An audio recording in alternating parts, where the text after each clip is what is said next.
Dans le cadre de ma formation et de mon apprentissage du framework Fulter, j'ai réalisé la reproduction complète de l'interface et de la logique de l'application Spotify.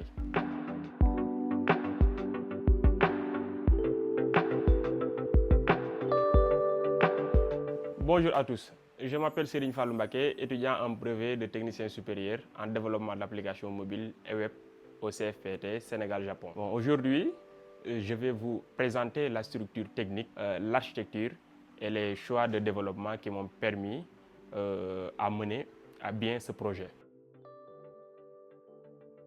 Spotify est une référence mondiale en matière d'expérience utilisateur et de design d'applications mobiles. Donc, reproduire une telle interface constitue un excellent exercice technique sous Fulter. Cela m'a permis de travailler sur la gestion de mise en page complexes, comme l'intégration d'entêtes rétractables avec ce qu'on appelle slide à barre, le défilement fluide des listes horizontales et verticales aussi, la personnalisation complète d'un thème sombre, ainsi que le maintien de ce qu'on appelle mini lecteur audio persistant au-dessus des onglets de navigation.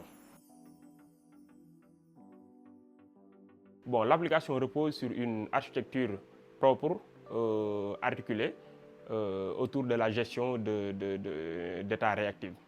Donc j'ai utilisé le package appelé Provider, combiné à un Change Notifier à travers la classe appelée Player Provider. Donc cela permet de gérer de manière centralisée le titre en cours, l'artiste, l'état de lecture, c'est-à-dire play, pause, etc. Ainsi que la progression sans recharger inutilement l'ensemble de l'arbre de widget. Donc pour la navigation, l'application utilise une classe appelée Main Navigation basée sur un index stack.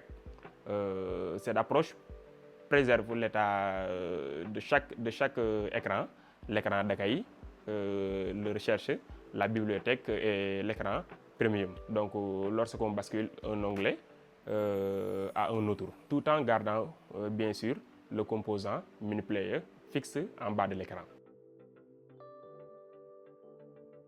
J'ai rencontré beaucoup de défis, parmi lesquels je peux citer par exemple le premier défi technique que j'ai rencontré résidait dans le composant du lecteur audio du moins.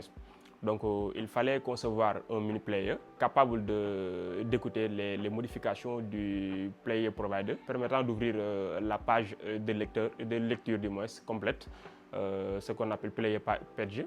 Donc grâce à une transition modale fluide et de bas en haut. Donc c'est le premier défi. Je peux citer aussi le second défi, par exemple, a été la gestion des filtres interactifs. Donc dans la bibliothèque et l'optimisation des performances de défilement.